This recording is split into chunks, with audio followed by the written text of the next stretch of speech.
It's not letting me record, Matt, but if you want to start. Got it. Great. Hi, everyone. Thank you so much for joining us for today's webinar, especially on such a gorgeous day. We appreciate having you here. I just wanted to give you a welcome as this is NHPA's first event in 2021, so thank you. I also want to give a big shout out to Shanna, our previous president. She's left big shoes for me to fill as president, and I want to give her a big thank you for her time serving. And we're lucky that she stayed on our executive committee, and we have some returning members and some new members. And our executive committee has some really great energy right now, and I think you'll be excited to see some of the things that will be coming this year, later this year and summer. So a couple announcements just to get us started. We had the awards deadline today, and we've extended that 1 week. So you'll see that deadline is now next Friday, the 16th. So if you have anyone in mind for Citizen Planner of the Year, or Professional Planner of the Year, the Jeffrey H. Taylor Lifetime Achievement Award, or of course the Plan of the Year, Project of the Year, we'd love to see those. So please submit those to nhplanners@gmail.com. And then those would be presented as part of our spring conference, which will be virtual again, starting in the end of May or beginning of June. So please keep a lookout into your email boxes or our website for more information on that. Or if you want to help us plan that, we are welcoming members for our conference organizing committee. So please feel free to reach out to us if you're interested in helping us plan some of those online sessions. It would be similar to last year where we'd split it up over a course of several days, over a course of a few weeks. And with that, we are also having a membership drive. So if you're not a member, we'd love to have you become a member. Feel free to reach out regarding that as well. And with that, I'll do a shameless plug. As we transitioned away from our traditional newsletter, we're now on social media. So please feel free to follow us on Facebook, Instagram, or LinkedIn and get all the latest news that way. So with that, I want to give a shout out and thanks to Matt Sullivan for spearheading this as our Vice President of NHPA, and he will take it over with some housekeeping for you. Great, thank you so much, Don. I appreciate it. And I'm not going to do the typical, can you see my screen? Hopefully everyone can see that. Just a few housekeeping items before we get started today and get into the, what I think will be a great presentation for you all and a nice training. We would ask that everyone be courteous and mute yourself during the presentation. You're also welcome to turn off your video. We will be recording today's session. So we do certainly respect if you'd like to continue doing what you're doing during the day. But we would ask for your full attention during today's training session because we're really excited to learn from Ken, our speaker. If you do have a question during the training about a specific item or slide that you see or something you hear from Ken, please feel free to drop that in the chat section. We will potentially address some chat questions as we go along, and I'll try to answer those into Ken as we go. But if not, we will get to those questions during the Q&A section at the end of the session. During the Q&A, if you haven't entered a specific question in the chat, please feel free to use the raise hand function. And if you haven't used that, or you just need a reminder, you just want to go down to the screen and Zoom, and where it says reactions, you'll see the raise hand button there, and feel free to pop that up, and I'll try to call on folks in the order that we see those pop up. And of course, if you have any technical difficulty, please do let us know. We'll try to assist as best as possible. But as we all know, there are always things that happen. So feel free to drop something in the chat if that does in fact happen. I do want to also mention that today's session is pending CM credit authorization.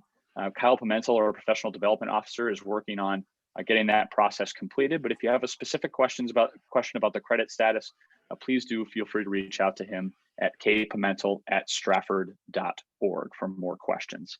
But that's not the exciting part of our presentation, and this really is. I want to welcome Ken Gallager today to join us to talk a little bit about the census and the 2020 decennial census process. Ken has been working with the New Hampshire State Data Center and the Office of Strategic Initiatives since 2012. His responsibilities include specifically calculating the state's annual population estimates, conducting surveys of housing and group quarters populations, working with population estimates, geography, and decennial census programs of the U.S. Census Bureau. In addition, he also works on distributing and explaining census data to the New Hampshire public and obviously to professional groups such as ours. He studied earth sciences at Dartmouth College and geographic information systems at the University of North Carolina. He's been employed at OSI and its predecessors since 1988. He's also been the head of the New Hampshire GIS Advisory Committee, now known as the GIS Technical Users Group, since 2003, and he lives in beautiful Concord, New Hampshire. I'd also like to add just a quick note that today's presentation will be part one of what we hope will be a two-part conversation about the census. One of the things that Ken is going to talk about is some of the challenges with collection and data product rollout that have gone with the 2020 process. So we hope to actually have a part two of this where we get into some of the more technical aspects of the census data and how to actually navigate using the tools that are available. But for now, Ken, I'm thrilled to pass it off to you to tell us a little bit more about the census process and the 2020 census. Thank you. Okay, great. Well, thank you very much, Matt. I'm going to go ahead and share my screen. Let's see if it comes up. All right, looks like we're going. So thank you again. Thank you everyone for taking your beautiful sunny Friday lunchtime and joining us here today. And thank you for the introduction, Matt, so I don't have to go through who I am at this point. I will explain what the State Data Center is a few slides from now, but let's just go ahead and get right to the agenda at this point. Okay, so I'm going to give an overview of the 2020 census. I'm going to start with some of the preparations for it here in New Hampshire, as well as how the census operations proceeded. Then I will describe what sort of data will be available and when it will be available. Okay, that'll be the redistricting data, which is the population figures, and then also the geographic data, which helps organize the population data. Some types of geographic data are probably going to be having changes to their definitions, which the census is proposing. So I will go into that as well. And then finally, using the data, I'll point you in the direction of how you'll be able to do that. Okay, so let's back up a bit and remind ourselves what the decennial census is about. Every 10 years, the census counts every person and every housing unit in the United States. And this count is mandated in the US Constitution, Article 1, Section 2, which states, representatives and direct taxes shall be apportioned among the several states, which may be included within this union, according to their respective numbers. So that means the number of seats in each state for members of the House of Representatives and the distribution of federal funds. A study in 2016 listed $3.7 billion of federal funding distributed to New Hampshire out of 675 billion nationwide. And we know that the census counts are used for distributions of other types of funding, such as business decisions and things like that. And then finally, this is where part of my work as well, the census counts are used as the baseline for ongoing population and demographic estimates throughout the decade. So it's important that we get it right for all of these reasons. On to what the New Hampshire State Data Center is. So we are New Hampshire's liaison to the Census Bureau. We distribute and interpret census data. We supply data from New Hampshire to the Census Bureau throughout the decade. We conduct annual population estimates, and every decade we support these decennial census operations. Some of that support most recently has included what's called the count review operation. This is a project which gave us a chance to review the housing units that the census was planning to contact and add clusters of housing that we knew which they had missed. And we actually did find several large sections of housing, mostly in the southern part of the state, some of it farther north. We also had an opportunity to review the census's geographic data and suggest specific areas which they should summarize data for. And then finally, I'm going to talk about this in the next few slides, we organized a statewide complete count committee.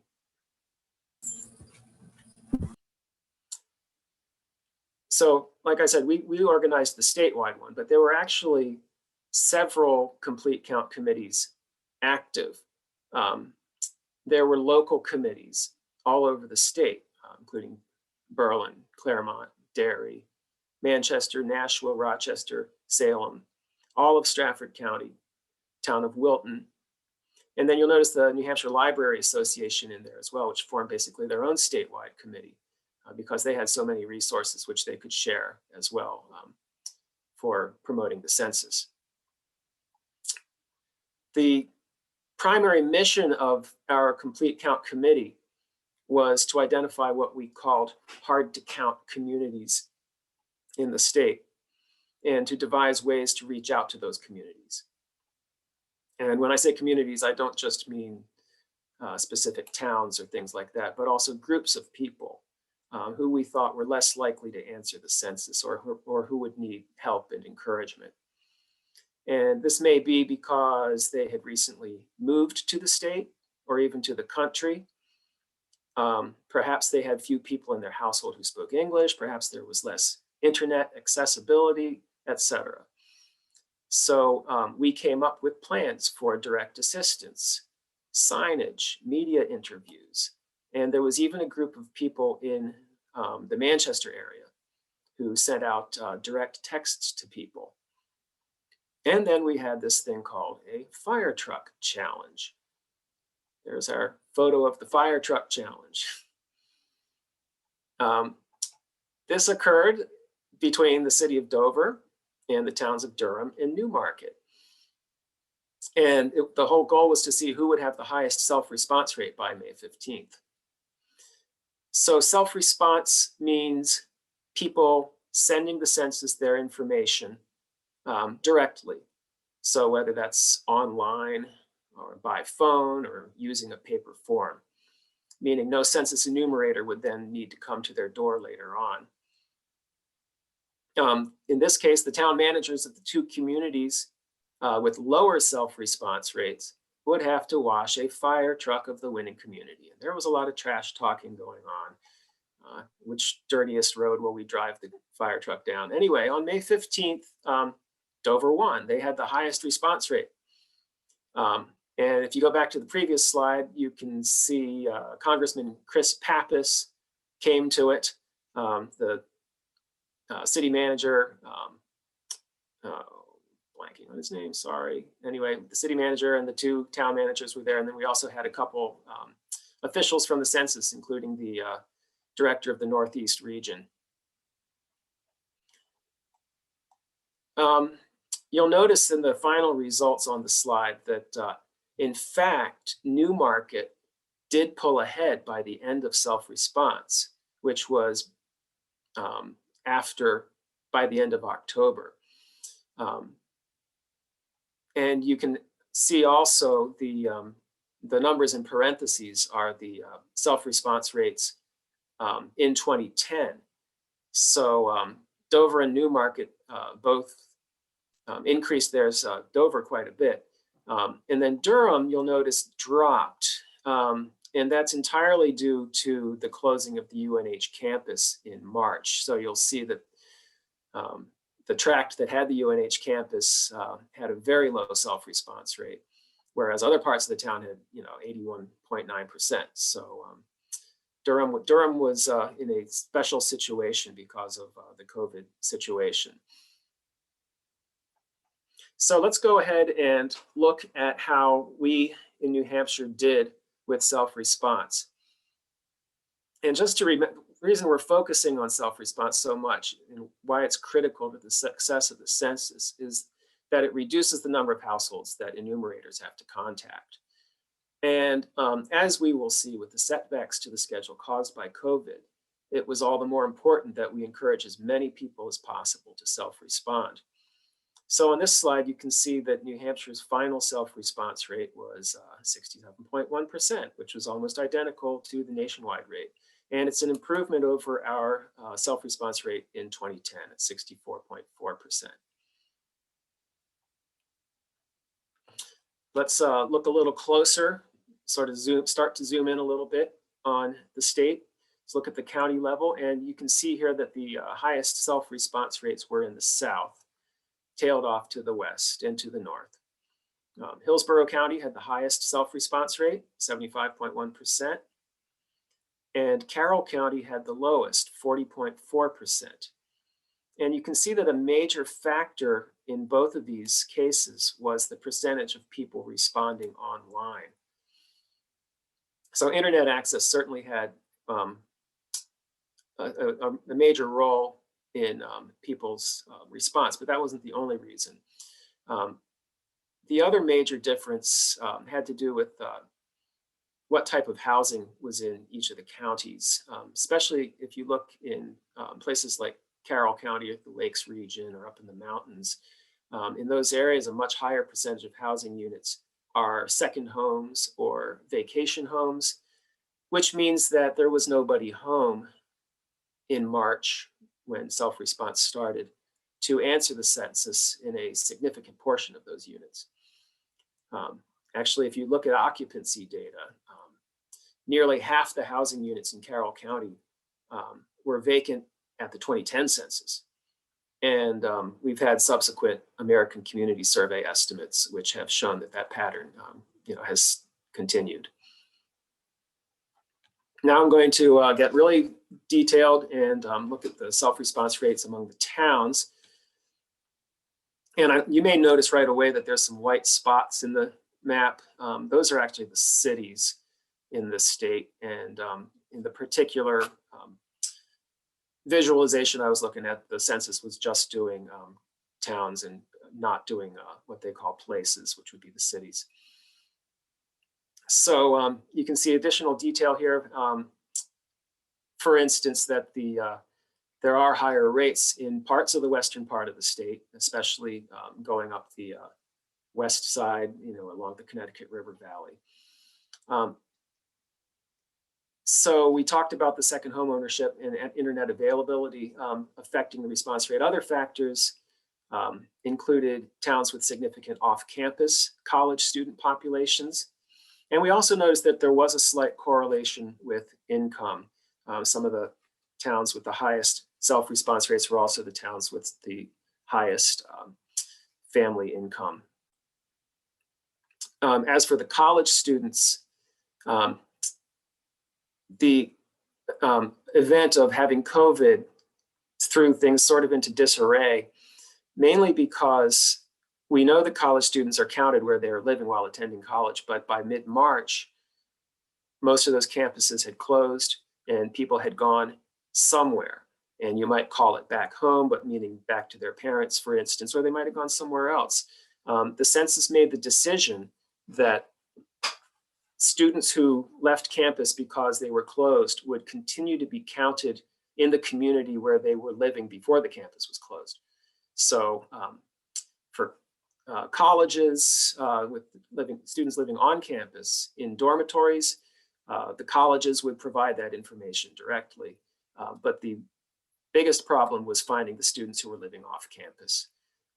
And as I already mentioned, we noticed that there was a very low self-response rate in Durham, precisely because of that. And finding those students was actually one factor in the delays that we will be talking about in a few slides in the census schedule. So in fact, here was the original timeline for the census. So self-response, which I've described, people would get mailers from the census and they would have a chance to respond online or by phone or by mail. That was supposed to start on March 12th and continue through the end of July.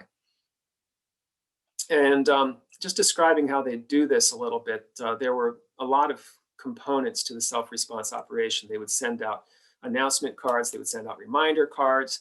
If they still didn't get a response after several tries, they would then send out a paper form, etc.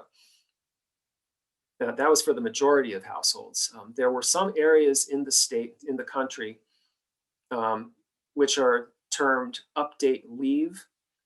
And these are areas which are usually rural, where many people still used post office boxes, or for whatever other reason, you couldn't match the physical address of the house with the mailing address. So in this case, the census workers would actually be the ones who would be going to every house and leaving the census mailers rather than the post office. And when they did that, they would be updating their geographic files. And the update leave operation was supposed to last from March 15th to April 7th. The group quarters enumeration, this was counting people living in places such as college dormitories or nursing homes or prisons, things like that that are not considered households. That was supposed to happen April 2nd through June 5th. The census was going to conduct counts of homeless populations and transitory populations in April. Starting on May 13th then, that was when non-response follow-up was going to begin. This was when they would start actually having to go out to the communities, to the households, to reach the people who they had not received any responses from yet. That was going to continue through July 31st. And with that normal schedule, the census would have had the rest of the year to process all of the data that they collected and deliver these apportionment counts, which are the state's total populations, to the president by December 31st. And then finally, the more detailed data, specifically for redistricting, would be delivered by April 1st of this year. And that's already gone by. And as we know, it didn't happen to work out that way. So let's go on here. And the timeline was actually revised several times. You may have been seeing some of this in the news.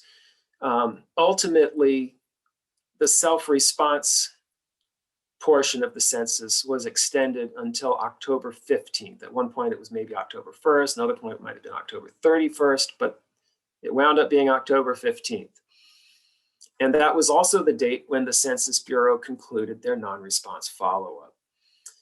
The update leave operation didn't start until the beginning of June. I believe it only took about 2 weeks, but I wasn't actually able to find an actual closing date. Group quarters, instead of happening in the beginning of April, continued until the beginning of September. And likewise, the homeless and transitory counts were conducted in September. I already mentioned non-response follow-up. The apportionment counts, as you probably have heard, have not even been delivered yet. And that's supposed to happen at the end of this month, April 30th. And then the redistricting data is to be delivered all at one point, all at one time, nationwide at the end of September.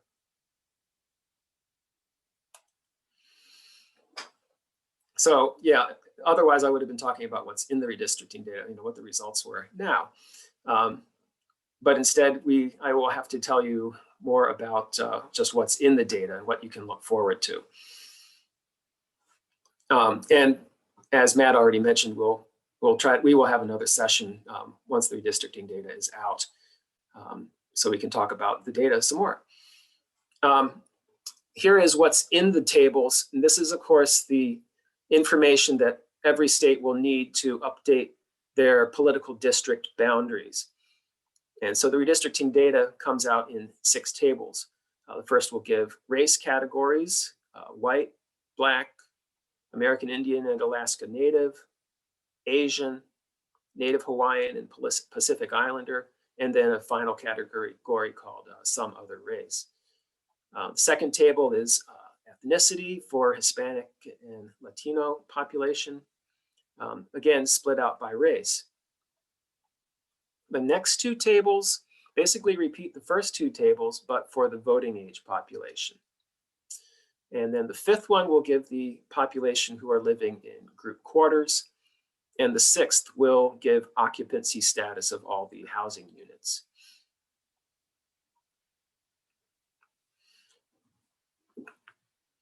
And even that's not all of the data that is being collected, that has been collected in the census. So there will be additional data sets that will be coming out that we do use regularly, especially this one called the SF1 data release.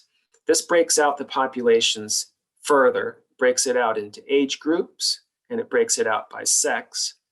There will continue to be race and ethnicity data, but there will be much more detailed reporting on groups for the American Indian, Alaska Native, Asian, Native Hawaiian, populations and for Hispanic Latino ethnicity. And then finally, there will be data compiled at the household level. So the types of households, family, non-family, that sort of thing, size of households, and then relationships between household members. Like I said, if you go to the census website right now and look at their calendar, you do not see anything about SF1 data or any of the other later data releases at this point. There's a link here in the slideshow to the Census's redistricting program page. The presentation will be available as a PDF sometime going forward, and so you'll be able to access them through that if you wish. Currently, the redistricting program page has the new geographic data for the country, redrawn tract boundaries, for instance, or new places or boundaries of cities, boundaries of towns, that sort of thing.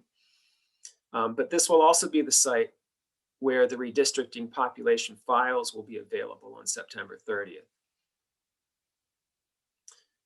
So right now I'm going to talk about the geographic data for which the data will be available.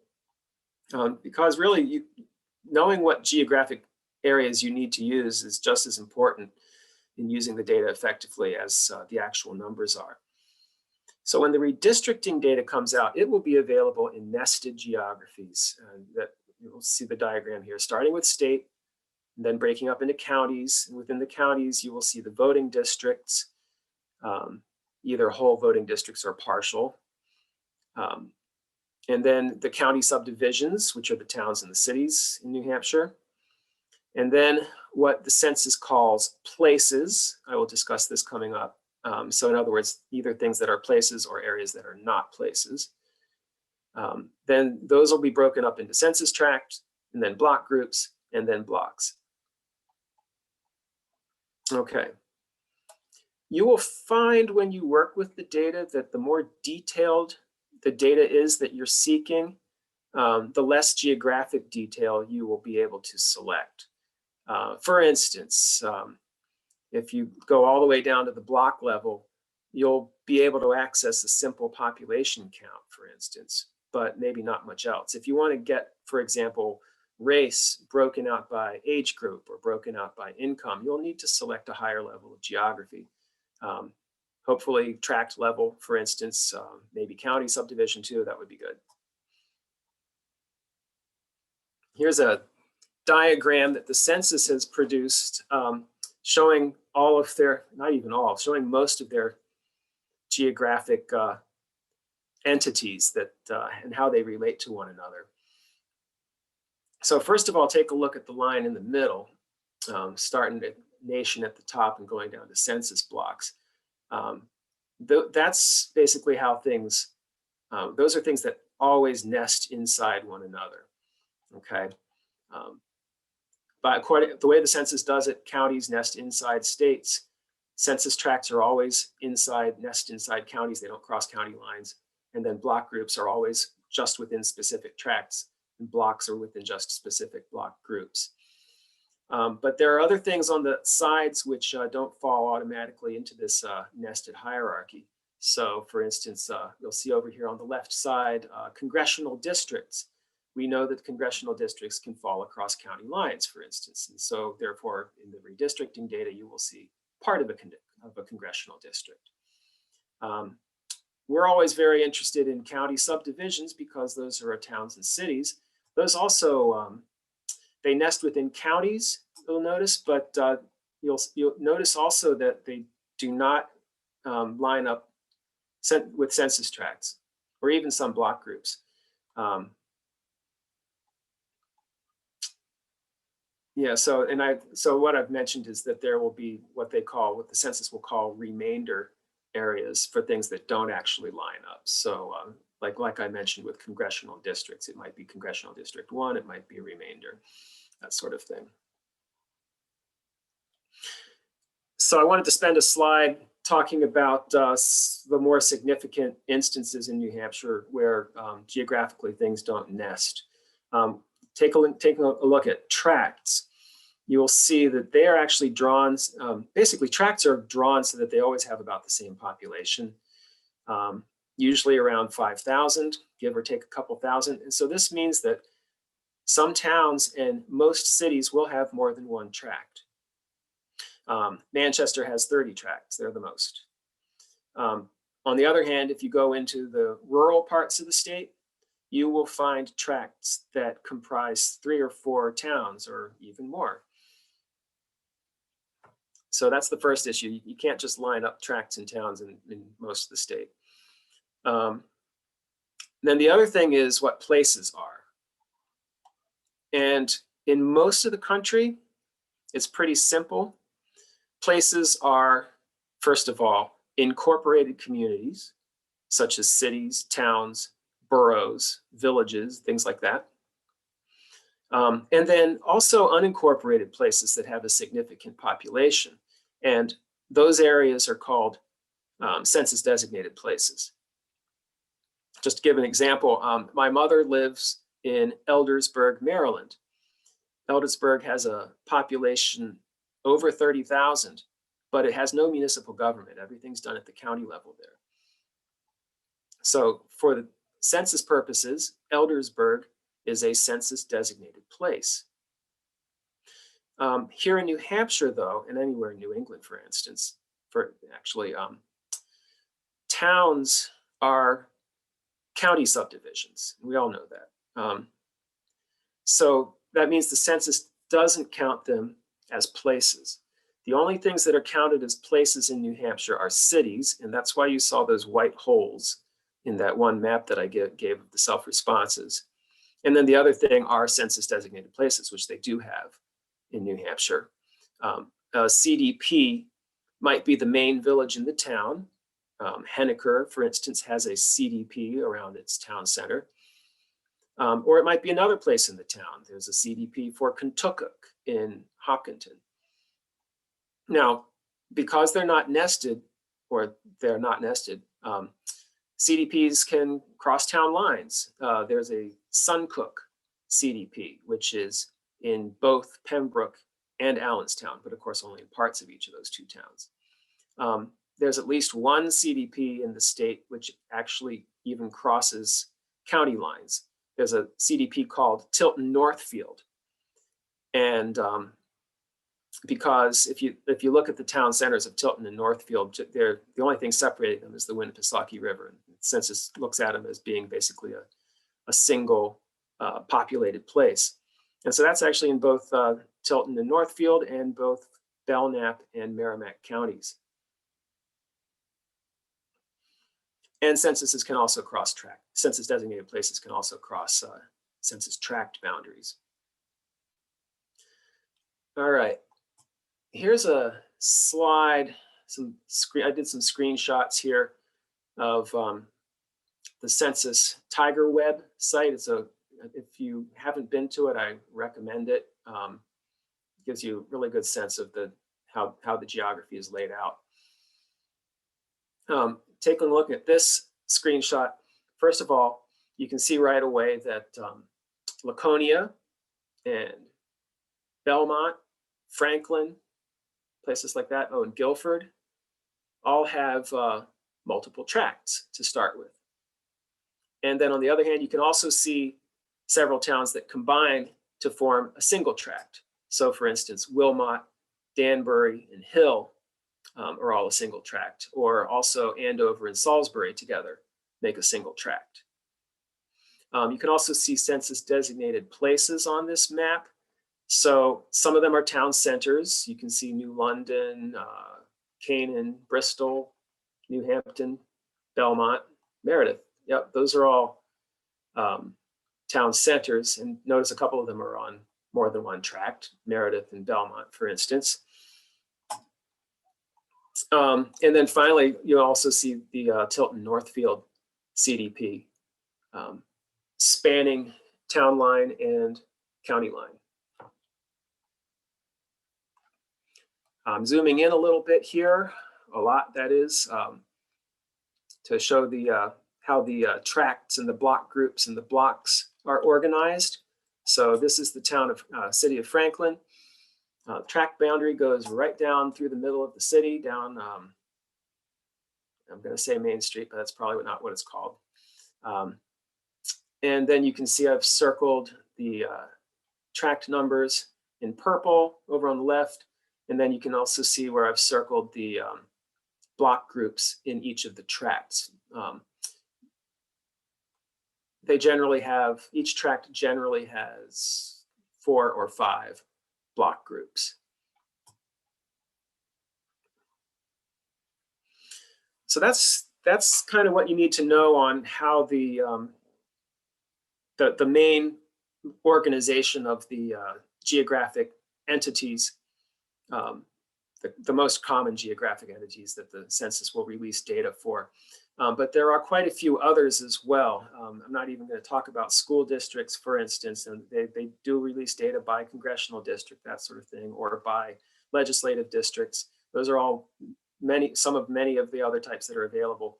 I'm going to talk now about 3 specific ones that are basically being discussed at the census user community level right now, because there's plans to change how these areas are being drawn.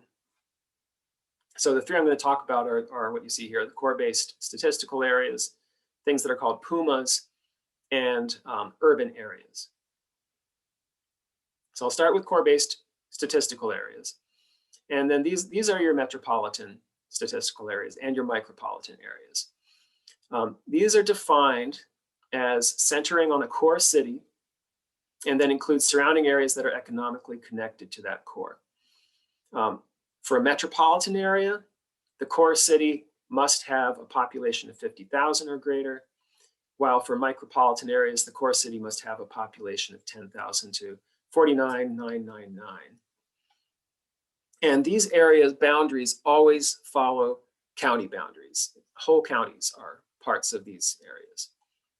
Now, in New England, because of our town-based systems of municipal government, there is an alternative product known as NECTAs, New England City and Town Areas, which have the same core cities, but they ignore county boundaries and they follow town lines instead.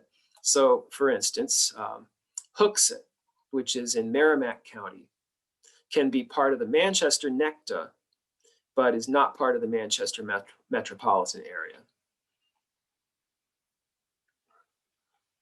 So here's the list of metropolitan and micropolitan areas in the state. You'll see we have 2. Hillsborough County is 1 metro area, and it's called Manchester-Nashua. And then the other 2 are Rockingham and Stratford counties, which are actually part of the Boston metropolitan area. And then you'll see that every other county in the state happens to be within a micropolitan area, except for Carroll County. One of them, Lebanon, you'll see covers, the Lebanon micropolitan area covers 2 counties in New Hampshire as well as 2 counties in Vermont. And the census is proposing changes to how these areas are determined and defined. It's not just the census too, I think it's also the Office of Management and Budget. This will be effective in 2023, and they're proposing to increase the minimum population for the core city of a metropolitan area up to 100,000, up from 50. And then micropolitan areas would continue to be starting at 10,000, but then go up to 99,999. That actually doesn't really affect New Hampshire much, because our 1 metro area in the state already had a minimum population of 100,000. So those 2 area numbers would not change. But of course, significant is that NECTAs would be eliminated. And unfortunately, the period for comments has already ended. That was back on March 19th. Yeah, so we might see something with NECTAs being an issue, but according to the people who are making these changes, they're saying that they haven't really seen much use of the NECTAs, to be honest. Moving on, let me talk about PUMAs, which are public use microdata areas. And this is something where the boundaries get redrawn every 10 years. This always happens a year after the decennial census counts are published.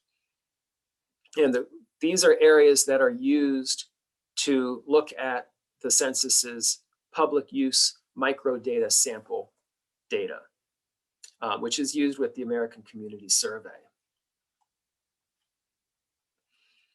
So PUMS data allows users to create their own custom tabulations of American Community Survey data. The ACS contains detailed economic and other data that used to be collected by the census long form. And they do already have 100 or more ready-made data tabulations that you can pick up on the census website. But with PUMS, you can break out responses that have even more detail. You could include more countries of origin, for instance, or more work occupations, for instance. And be aware that the data is anonymized. There's no identifiable personal information that's released.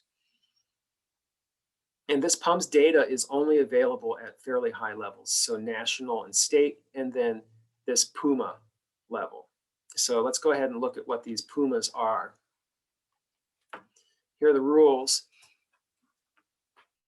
You break the state up into geographically contiguous areas with a minimum population of 100,000.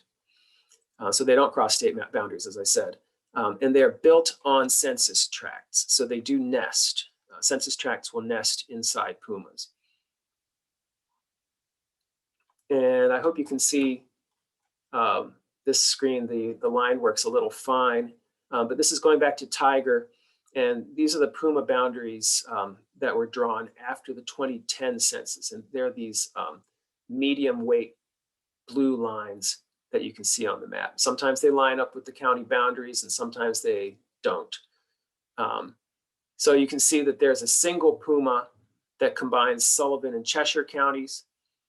And if you take a look at Merrimack County, you'll notice that the northern part of Merrimack County is actually grouped in with Belknap and Carroll counties for a PUMA that focuses on the Lakes region. And so you look at Manchester. Manchester gets its own PUMA. It's over 100,000.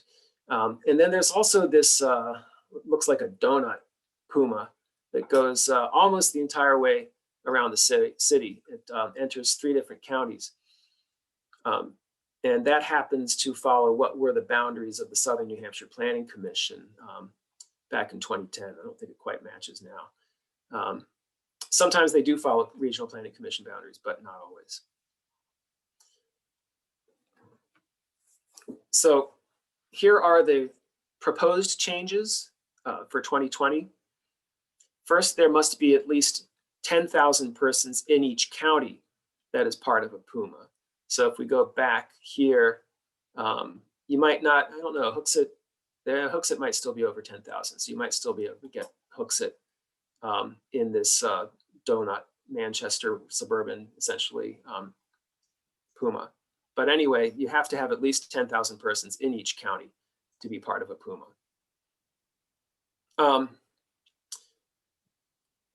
And I'm just going to mention that there might be a special case where PUMAs could be non-contiguous. I'm not going to get into the detail of how that could happen. But again, those non-contiguous pieces must likewise each have more than 10,000 inhabitants. The process is going to go ahead later this year, and it will be our office, the State Data Center, that will make the submission of new PUMA boundaries to the census. And last decade, we reached out to the regional planning commissions and basically used their suggested delineations. This time around, there will be a 90-day period for submission from November this year to January of next year, in which we can delineate and submit those pumas. There's going to be a training period before that, so we will reach out again to our Regional Planning Commission network for that with that information. The census has a special GUPS software, which is based on QGIS, I believe, which has basically a customized interface, which would work specifically with this project, which people will be able to download. And so designated contributors, such as the regional planning commissions, will be able to use GUPS as well. So that's what's going on with pumas. If you're in a regional planning commission, expect to hear more. And if you're not, feel free to reach out to me, and we can see about how you might be able to provide some input. All right, and then this last one, sort of another one of these geographic areas, are what the census calls urban areas. And this is a type of data that does get used by a lot of planners, especially for things like transportation modeling, but other things as well. The official wording for the definition is densely developed territory, and that can be residential or commercial or other land uses as well. So it's not just where high levels of population are. It could also be areas that are just heavily developed with non-residential uses. Current definitions, they have two types. There's urbanized areas, which are 50,000 or more people, and then urban clusters, which can go all the way down to 2,500 people and then up to 50,000. Then the remainder of the nation is considered rural.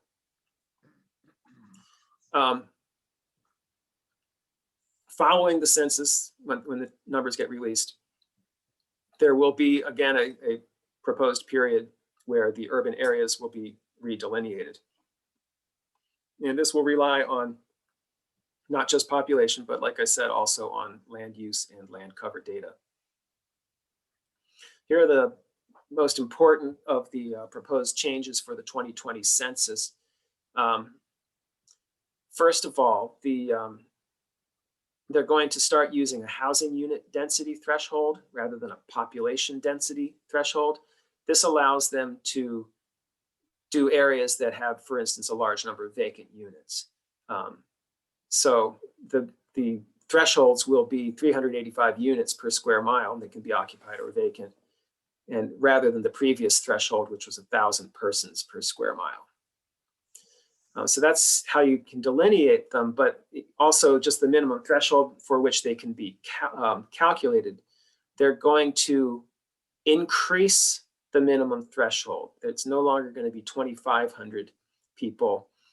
It will now be either 10,000 people or 4,000 housing units. If we go back to the previous slide, there were those two types, urbanized areas and urban clusters. Now it's just going to be one type of urban area, starting at the 4,000 housing units / 10,000 people. Then we're getting more technical here with the drawing of the boundaries, but they have this possibility where you can jump particular undeveloped areas to another area. There used to be a distance of 2.5 miles for that, and that's going to be reduced to 1.5 miles. The corridor that you take to jump, which is actually usually, it has to be a highway, will no longer be included as part of the urban area. A few more changes. The urban area might have a very convoluted boundary. So in prior decades, they would include low density areas within some of these indentations that you would get in the boundary. Those will be included in the urban areas, but this will no longer be the case. And then the other one is that when you build out these urban areas. Some of them may touch one another. I was attending a seminar about this 2 days ago, and they gave the example of Baltimore coming out from one direction, and there's being a boundary where it actually abuts the Washington urban area. So now they're going to be doing the boundary between, when two urban areas basically touch one another, they're going to be using some specific commuting data that they have now through the census, the longitudinal employer household dynamics data set, which is basically commuting data that links residential locations, specific locations, to work locations. And again, when you have the slideshow available, you can take this link here to the full Federal Register notice that lists all of these changes. And the comment period for this one is still open. So if this is a topic of concern for you, feel free to go submit your comments by May 20th. So that's covered all I'm ready to do right now about geography. Let's go ahead and take a look at how you'll be able to access this data when it's available. Let's see here. Your primary means of access will be data.census.gov. Let's see. Okay, I'm just going to check my notes here. All right. Data.census.gov. It's a relatively new interface. It replaces American Fact Finder. I have to confess, I do still flail around on it. But anyway, we're going to go ahead and dive in and just basically get a very quick look at the interface. So let me switch my screen here. I'm going to stop sharing the slideshow, and I'm going to take this one here. Okay. So here's the start page. Okay. And as you can see, you could just type in the name of your town, get some basic information. So for instance, I'm going to do Concord, but don't hit return. If you do, you'll run into problems. Let the menu, drop-down menu build first. You can select then Concord, New Hampshire. Get your total population, for instance. And you'll see a list of tables here. Most of them, you'll notice it says survey program. Most of them are from the American Community Survey. There's one here from the decennial census from 2010, which is just total population. If you look at one of these tables, like this very first one, the demographic and housing estimates, you'll see that there's some, it's population broken out by sex and by age groups. And then also by race. So there is that sort of information. Let's see here. I'm gonna have to. There we go. Okay. And I already mentioned, like they do have some decennial census data from 2010, and this is where all of the 2020 census data is going to go. It'll say survey program, decennial census, and it'll say year 2020. So, but of course, you might want to try to control more carefully the data that you want to get. So let's go back to the home page and go in through advanced search instead.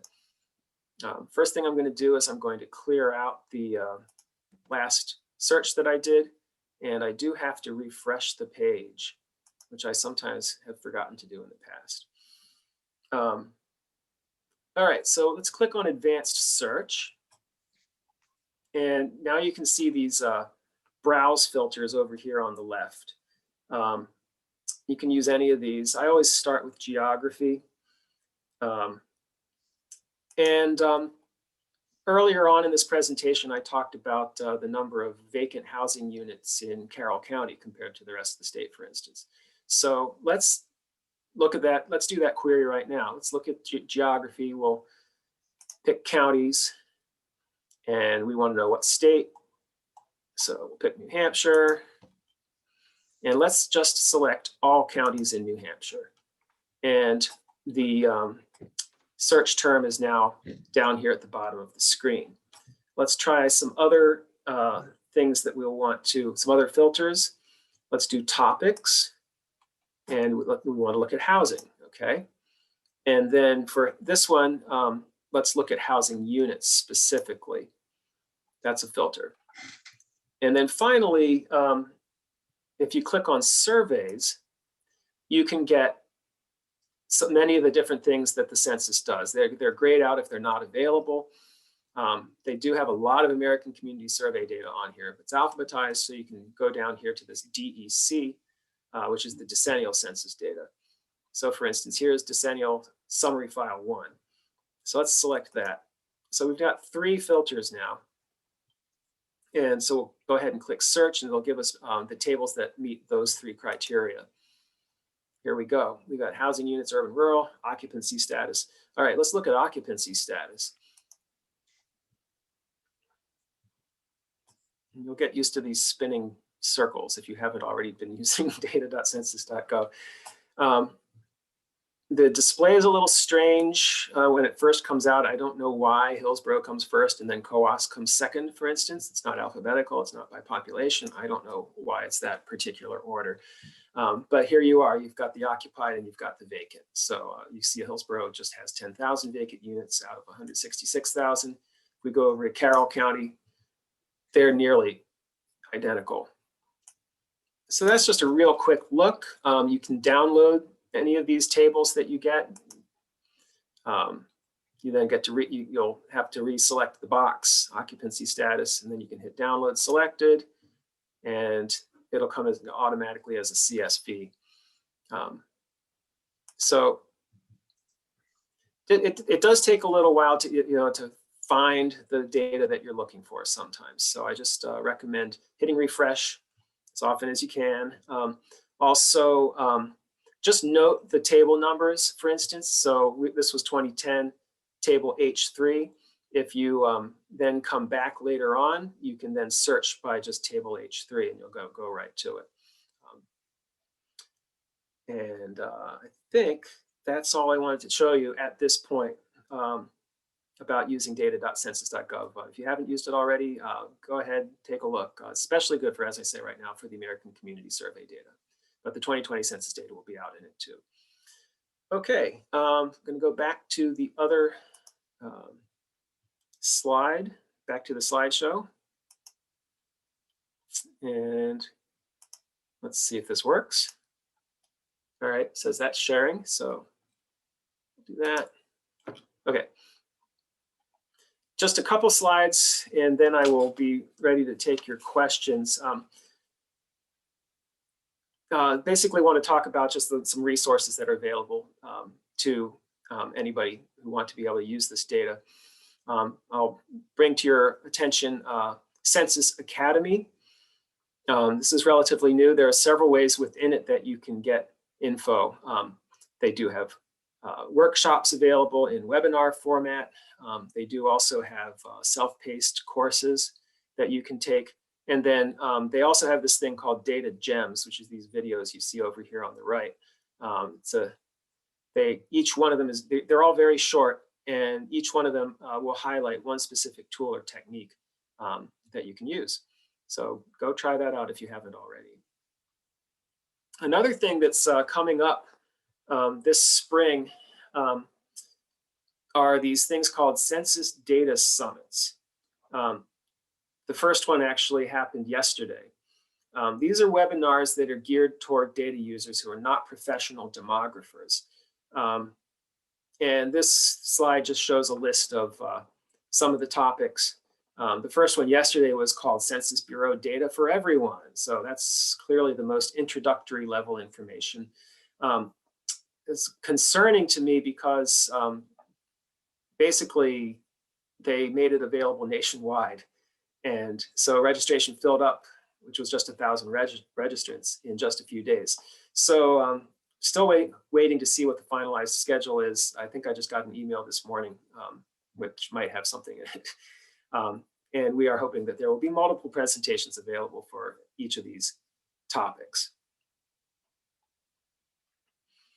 Finally, you can go also to our office's 2020 census page. We will be continuing to keep it refreshed with news on any when data becomes available, et cetera. We had a lot of information up, of course, while the census was being conducted, so it's been reduced quite a bit at this point. We do have links to the geographic information, for instance, but we encourage you to bookmark this and check back for updates. Okay, so that's pretty much all I have prepared for today. Once again, I want to thank you for coming, and this will give us some time now. I think I did see that there's going to be a few questions. So here's my contact information, and I'm ready to answer whatever you have. So I will stop sharing my screen. And again, thank you for your attention. Great, thank you, Ken. Appreciate that. And nice job walking through what I think we would all agree is a very technical topic with a lot of intricacy to it, but we appreciate the high level overview. You did a great job. We do have a few questions, and I see a few more rolling in as we talk here. And the first question came from Lisa. It's sort of a general one, but I think it's also a good one. How does the census define specifically city, micropolitan, and metropolitan? And I think you covered that a little bit in your presentation, but how does the Census Bureau actually define those three terms? Yeah, well, it's like I said, the main difference is population of the core city. So those were those thresholds that I was giving. So 100,000, anything. And in New Hampshire, honestly, those threshold sizes, populations are really probably the most salient things for defining how they go. You know, in larger areas where there's a lot more cities and towns and counties and things, they have to look at commuting data, just like I was mentioning for urban areas as well. So they want to make sure that they're economically tied together. In New Hampshire, you'll see it really kind of, well, actually, no, I will, yeah, you're right. Actually, in that probably would explain why Rockingham and Stratford, for instance, are defined as being part of the Boston metropolitan area. Again, that would be commuting data, I think, that is most of that, that's guiding that definition. Also, in those cases, neither Rockingham nor Stratford counties has enough population in any cities to have a metropolitan area of their own. I think they would then be looking at the commuting data, and that would explain the main thing. I don't know actually whether it's not just the census that's involved in these definitions. There is, like I said, the Office of Management and Budget. There may be other things involved as well, which I'm not aware of, such as you know, financial, the amount of goods that go one way or another, for instance. But in New Hampshire, we're really talking about for the micropolitan areas, especially. It's just the largest city in the county. Okay, great. Thanks, Ken. And Olivia had a really good question, I think, as well, that I'm interested in the answer to. And she expressed there's been some concern about the accuracy of the data, such as particularly the number of households in past years, particularly in the rural communities in New Hampshire and other states as well. Is there any sense that this will be a similar issue in the 2020 decennial? And what role might COVID play in impacting that? Might it exacerbate it and make the issue worse potentially based on counting processes? Yeah, I think that's an excellent question. I know we are concerned. There will be, I think we will find that there will be communities in the state where we're going, wait, that number doesn't look right at all. You know, that sort of thing. There actually is a process called count question resolution, where if you know, you're looking at a particular town, you're thinking, wow, they must have missed a lot of things. It is possible to present evidence, to the census and try to get a change to it. But absolutely, there is, you know, especially with the fact that people moved suddenly right there at the end of March and the beginning of April. Suddenly people came up to the Lakes region or up to the White Mountains, and maybe as of April 1st, they you know, who knows whether they were planning on staying here or not. That's kind of an unanswered question at this point. Just to, it's a little bit of reassurance. They do have something called post-enumeration survey as well that the census does, where they take a completely different method, usually observing administrative records, where they which they then compare to calculate populations for the entire country, and then compare them to the census figures collected during the decennial process. That's something where in the past, I don't recall them seeing any huge issues about households, but one thing that they have picked up using that method was what looks like an undercount of very young children, like especially under age 5. And so when we were doing our complete count committee, we'd been made aware of that particular thing. There's various reasons. Who knows whether, if it's a split household, if the mother and father aren't together, for instance, or who's counting them, if they're with the grandparents or if they're there temporarily, things like that, that I guess are going to also be coming up now with COVID. So I have those concerns as well, that there might be some things that we really need to take a close look at when we get the data when it comes out in September. Okay, thank you. A question from David White, a colleague of ours from Vermont. Are there any specific tools or resources that you would recommend to communities as far as local redistricting? It's actually not something that I really know a lot about at this point. I don't have an answer to that. Yeah, that is something that we could probably, I could do a little research on and add to, whatever gets put up following this. But no, it's ask for a consultant and they'll do it. But that's not something that actually our office is involved in. So I don't really have any information for that yet. Absolutely fine. I'm going to ask a two-parter, combining two questions I received here. So one being, do you imagine that these delays that affect the decennial census might bleed into some of the ACS process and that release? And are they entirely separate efforts? And part two of that is is ACS still considered the best resource for that detailed income and educational attainment data, or is there something else that's out there? Mm-hmm. Okay. Yeah. I've been told that the delays really won't affect what's going on with the ACS. They're continuing to do their sampling, collect their information. The only thing that would be delayed, I think, would be any sort of recalibration going forward. They do eventually pick up the decennial census data as a new baseline. It doesn't, but however, the data will continue to come out, and it just means that maybe the 2020 ACS data or the 2021 ACS data may still be estimates based on changes that they've been sort of tracking ever since the 2010 census. I don't know what that means in terms of like a reset, whether you might suddenly see huge changes. This is the first time I've gone through this, so I through this this part of the process. But that's what they're saying, is that the ACS is not, really aren't going to be any delays in releasing the ACS data. And yeah, it's still really the gold standard for the level of detail that you can get. So many of those other things, they're available only statewide or even regionally in the country, and or maybe something will go down to a county every now and then. But with the ACS, yeah, it's really pretty amazing how detailed you can get with the data. So I highly recommend continuing to use it. I guess just a quick follow-up, are there any other options out there?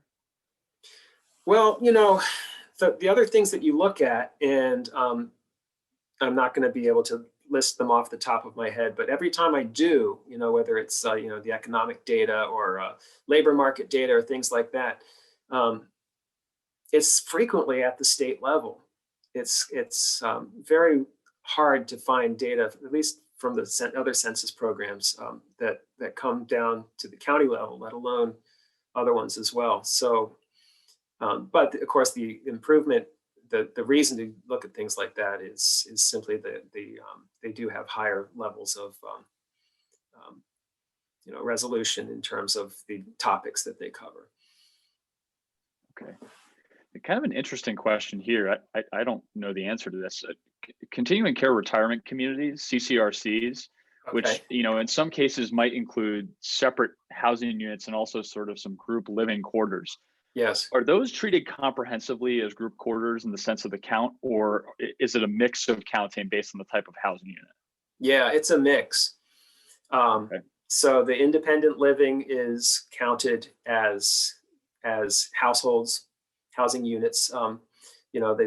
The continuing care places will, basically often work with the census enumerators to make sure that, so that they know that they're coming and that sort of thing. And the skilled nursing are definitely group quarters.